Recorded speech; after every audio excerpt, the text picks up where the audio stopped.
নমস্কাৰ প্ৰিয় বন্ধু বান্ধৱীসকল, পুনৰ এবাৰ এটা ইনফৰ্মেটিভ ভিডিঅ'লৈ স্বাগতম জনাইছো।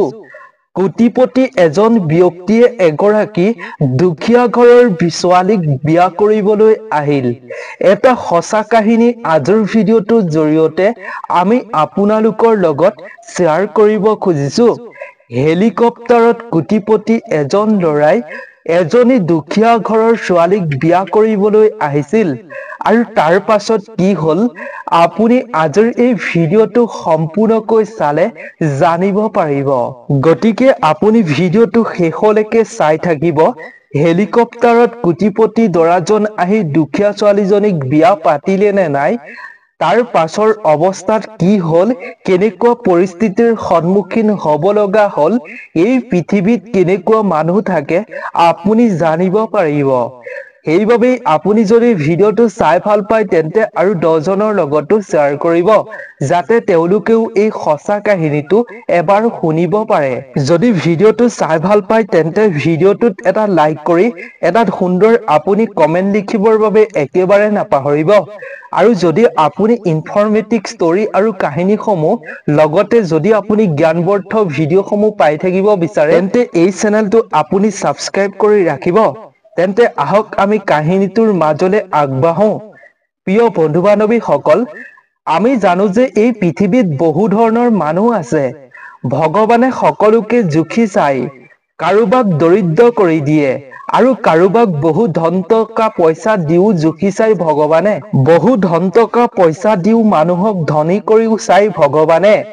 জুখি চাই আচলতে মানুহজন কেনেকুৱা স্বভাৱৰ হয়, মানুহক কেনেকুৱা আচৰণ কৰে, ব্যৱহাৰ কৰে, তাৰ বিষয়ে ভগৱানে সকলোকে জুখি চাই। মানুহ গৰীবেই হওক অৰ্থাৎ দুখীয়াই হওক বা ধনীয়েই হওক, তেওঁলোক সদায় সৎ কৰ্ম কৰি যাব লাগে। ধনী বা দুখীয়া মানুহে সদায় সৎ কৰ্ম কৰি গলে ভগৱানে তেওঁলোকক প্ৰতিটো ক্ষেত্ৰতে সহায় কৰিব। মানুহৰ সময় কেতিয়া সলনি হয় কোনেও কব নোৱাৰে। আমি আজিৰ এই ভিডিঅ'টোত এটা সঁচা ঘটনা এজনী দুখীয়া ঘৰৰ ছোৱালীৰ বিষয়ে জনাবলৈ চেষ্টা কৰিছো আপোনালোকৰ লগত, যি ৰাতিৰ ভিতৰতে কোটিপতি হৈ গৈছিল তাইক এজন কোটিপতি ল'ৰাই ইমানেই পছন্দ কৰিছিল যে সি তাইৰ লগত তৎক্ষণাত বিয়া পাতিবলৈ ল'লে। আৰু সেই জুপুৰিত থকা দুখীয়া ঘৰৰ ছোৱালীজনীক ৰাতিটোৰ ভিতৰতে বহুত ধনী কৰি তুলিলে। বহু ধনী হৈ গল দুখীয়া জুপুৰিত থকা সেই ছোৱালীজনী। কোৱা হয় যে যোৰা সদায় স্বৰ্গতেই ঠিক হৈ আহে। কাৰ বিয়া কাৰ লগত হব এয়া আগতেই ঠিক হৈ আহে স্বৰ্গতেই। আৰু এই কথাটো প্ৰমাণ কৰি দেখুৱালে চাহিষ্ঠা আৰু আসিফৰ বিয়াখনেই। মধ্য প্ৰদেশৰ জাবৰা নামৰ গাঁৱত আব্দুল আৰু তেওঁৰ পৰিয়াল বহুত দৰিদ্ৰতাৰ মাজেৰে চলি আছিল। ইমানেই দৰিদ্ৰ আছিল যে তেওঁলোকে যে ৰাতিপুৱা খাবলৈ পালে সন্ধিয়াৰ বাবে তেওঁলোক বহুত চিন্তিত হৈ থাকে। এবাৰ খালে আকৌ পাছৰবাৰ কেনেকৈ খাব তাৰ বাবে তেওঁলোক বহুত চিন্তিত হৈ থাকে। তেওঁলোকে এটা ভগা জুপুৰিৰ মাজত যেনে তেনে সোমাই আছিল। আব্দুলৰ এজনী ছোৱালী আছিল, যাৰ নাম আছিল চাহিষ্ঠা। ছোৱালীজনী বহুত ভদ্ৰ আৰু নম্ৰ আৰু অন্তৰ খোলা আছিল। আৰু এই দৰিদ্ৰতাৰ মাজতো তাই এক মুহূৰ্তৰ বাবেও নামাজ পঢ়িবলৈ এৰি দিয়া নাছিল। তাই প্ৰতিটো ক্ষেত্ৰতে নামাজ কৰি আহিছিল, প্ৰতিদিনেই কৰিছিল। অৰ্থাৎ ভগৱানক তাই সদায় পূজা কৰিছিল, ভগৱানৰ নাম সদায় জপ কৰিছিল। ইমান দৰিদ্ৰতাৰ মাজতো তাই, ইমান ভগা জুপুৰিৰ ঘৰত থাকিও তাই নেদেখাজনৰ নাম লবলৈ কোনোদিনেই পাহৰি যোৱা নাছিল। এই গাঁওখনৰ ওচৰতে এখন গাঁও আছিল, যাৰ নাম আছিল চুকেট। আৰু সেই গাঁওখনতে আসিফ নামৰ এজন ব্যৱসায়ী আছিল। আসিফৰ গোটেই পৰিয়ালটো ধনৱান আছিল। আসিফৰ ঘৰৰ মানুহে তাৰ বিয়াৰ বাবে ছোৱালী বিচাৰি আছিল। তেওঁলোকে এজনী ভাল আৰু পবিত্ৰ অন্তৰৰ গৰাকী বিচাৰি আছিল। চাহিষ্ঠাৰ গাঁৱতে আসিফৰ আইতাকৰ ঘৰ আছিল। এবাৰ আসিফ তাৰ মাকৰ লগত আইতাকৰ ঘৰলৈ আহিছিল।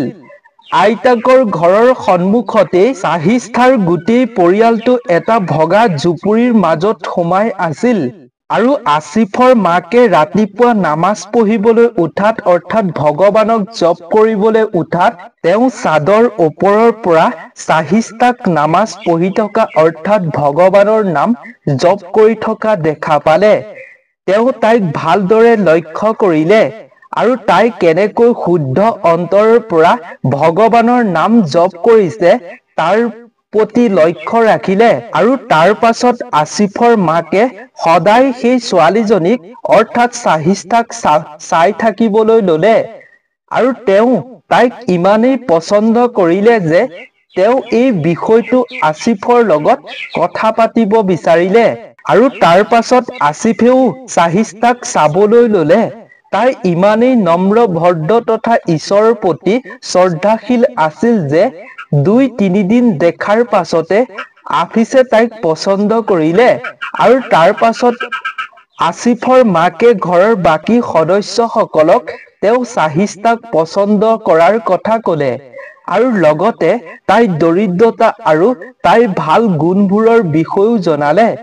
ঘৰৰ বাকীবোৰ সদস্যও চাহিষ্ঠাক দেখাৰ পাছত পছন্দ কৰিলে আৰু তাই ঘৰৰ মানুহৰ লগত তেওঁলোকে বিয়াৰ সম্পৰ্কে কথা পাতিবলৈ গ'ল আৰু কথাবোৰ শুনি চাহিষ্ঠাৰ ঘৰৰ মানুহে প্ৰথমেই ভয় কৰিলে যে তেওঁলোক এটা ভগা জুপুৰিত ইমান গৰীব অৰ্থাৎ দুখীয়া মানুহ তাৰ পাছতো তেওঁলোকৰ লগত বিয়াৰ সম্পৰ্কে কথা পাতিবলৈ কোটিপতি মানুহ গৈছে তাৰ বিষয়ে ভাবি বহুত মনতে ভয় খালে আৰু চাহিষ্ঠাৰ ঘৰৰ মানুহসকলে ভাবিবলৈ আৰম্ভ কৰিলে যে আফিছৰ ঘৰৰ মানুহে চাহিষ্ঠাক লৈ গৈ বিশ্বাসঘাতকতা নকৰেতো।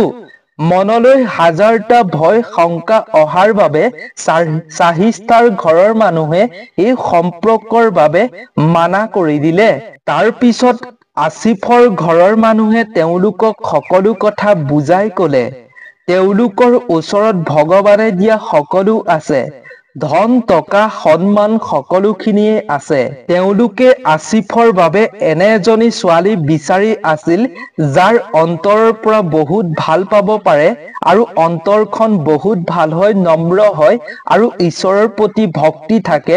তেনেকুৱা এজনী আসিফৰ বাবে যে ছোৱালী বিচাৰি আছিল এই সকলোখিনি কথা তেওঁলোকে চাহিষ্ঠা আৰু চাহিষ্ঠাৰ ঘৰৰ সকলোৰে আগত ভালদৰে ক'লে আৰু তেওঁলোকৰ যে চাহিষ্ঠাৰ মাজত এই সকলোখিনি গুণ দেখা পাইছে তাৰ বিষয়ে সকলোবিলাক কথা ক'লে। তাৰ পিছত চাহিষ্ঠাৰ মাকে ক'লে যেতিয়া আসিফৰ মাকে এই সম্পৰ্কৰ কথা আলোচনা কৰিবলৈ আমাৰ ঘৰলৈ আহিছিল আমি তেতিয়া বহুত ভয় খাই কৈছিলো কিয়নো আমি জানো যে আসিফ খান আৰু তেওঁৰ দেউতাক আৰিফ খান এজন বহুত ডাঙৰ ব্যৱসায়ী হয় আৰু আমি হৈছো ইমান গৰীব মানুহ অৰ্থাৎ দুখীয়া মানুহ। সেইবাবেই প্ৰথমে আমি এই সম্পৰ্ক নাকচ কৰিছিলো। মই কাপোৰ চিলাই কৰি ঘৰখন চলাও যেনে তেনে, তেনেস্থলত ইমান ধনী মানুহৰ লগত আমাৰ নিচিনা মানুহৰ সম্পৰ্ক কেনেকৈ হ'ব পাৰে? এই কথাবোৰ শুনি আসিফৰ মাক আৰু দেউতাকে ক'লে যে তেওঁলোকে কেৱল চাহিষ্ঠাক পছন্দ কৰিছে আৰু বেলেগ একো নালাগে তেওঁলোকক। তেওঁলোকে চাহিষ্ঠাক নিজৰ ছোৱালীৰ ৰূপে ৰাখি কোনো বস্তুৰ অভাৱ হ'বলৈ নিদিওঁ বুলি কথা দিলে। তাৰ পিছত তেওঁলোকে ইমানকৈ জোৰ কৰাৰ বাবে চাহিষ্ঠাৰ মাকে ভাবিলে যে তেওঁলোকৰ অন্তৰখন বহুত ভাল হয়, তেওঁলোকৰ হাতত টকা পইচা থাকিব পাৰে কিন্তু তেওঁলোকৰ অন্তৰখন বহুত ভাল হয়। মানুহৰ টকা পইচাক লৈ তেওঁলোকৰ কোনো মতলব নাই, তেওঁলোকক মাত্ৰ নিজৰ ল'ৰাৰ বাবে এজনী ভাল মনৰ ছোৱালীহে লাগে। তাৰ পাছত চাহিষ্ঠাৰ ঘৰৰ মানুহে এই সম্পৰ্কৰ বাবে মান্তি হ'ল। কিছুদিনৰ পাছত দুয়োৰে আঙুঠি পিন্ধোৱাৰ নিয়মটো কৰা হ'ল। সিহঁত দুয়োৰে সম্পৰ্ক গঢ়ি উঠিল আৰু তাৰ কিছুদিনৰ পাছতে দুয়োৰে বিয়াখন কৰি দিয়া হ'ল। পাতি দিয়া হল তেওঁলোকৰ বিয়াখন। বিয়াৰ দিনা আসিফে হেলিকপ্টাৰত আহি নিজৰ কইনাক সম্পূৰ্ণ নিয়ম নীতি নিয়ম অনুসৰি বিয়া কৰাই লৈ গল। চাহিষ্ঠাই কলে যে মইতো সপোনতো ভবা নাছিলো যে ইমান ডাঙৰ ঘৰৰ আৰু ইমান ধনী ঘৰৰ ল'ৰাৰ লগত মোৰ বিয়া হব বুলি। ইমান ধনী মানুহৰ এজন ল'ৰাৰ লগত জীৱনটো কটাবলৈ পাম বুলি মই সপোনতো ভবাই নাছিলো।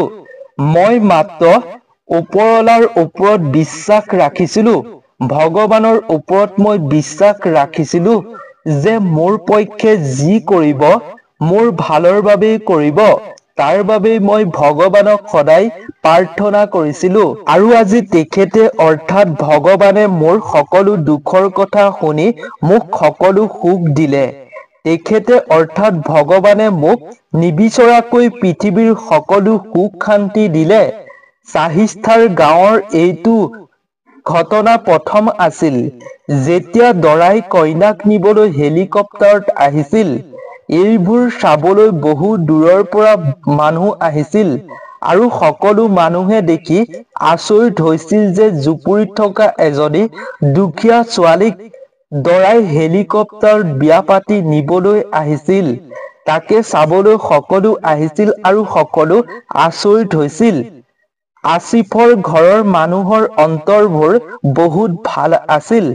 তেওঁলোকৰ ওচৰত অজস্ৰ ধন টকা পইচা থকাৰ পাছতো তেওঁলোকে ঈশ্বৰক দেখাই দিয়াৰ সৎ পথ চলাইছিল। তেওঁলোকে জানিছিল যে মহিলাৰ ৰূপ চাই বিয়া কৰাব নালাগে। হয়তো তেওঁলোকৰ এই ৰূপে এদিন আপোনাক ধ্বংস কৰি দিব। আৰু যদি কোনো মহিলাৰ টকা পইচা দেখি বিয়া কৰায় তেন্তে আপুনি এদিন পাপৰ কবলত পৰিব লাগিব। সদায় সঁচা মন ভাল ছোৱালীৰ লগত বিয়া কৰাব লাগে। কিন্তু আজিৰ দিনত মানুহে টকা পইচা আৰু ৰূপ লাবণ্য দেখি বিয়া কৰাব খোজে। কিন্তু তেনে সম্পৰ্ক বিয়া কিছুদিনৰ পাছতেই কাজিয়াৰ সৃষ্টি হবলৈ ধৰে, অশান্তিৰ সৃষ্টি হয় আৰু কেতিয়াবাতো বিবাহ বিচ্ছেদো হোৱা দেখিবলৈ পোৱা যায়। গতিকে ৰূপে নোখুৱাই গুণেহে খুৱায়।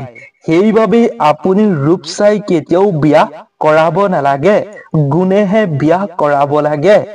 প্ৰিয় বন্ধু বান্ধৱীসকল, আজিৰ কাহিনীটো চাই নিশ্চয় আপুনি ভাল পালে।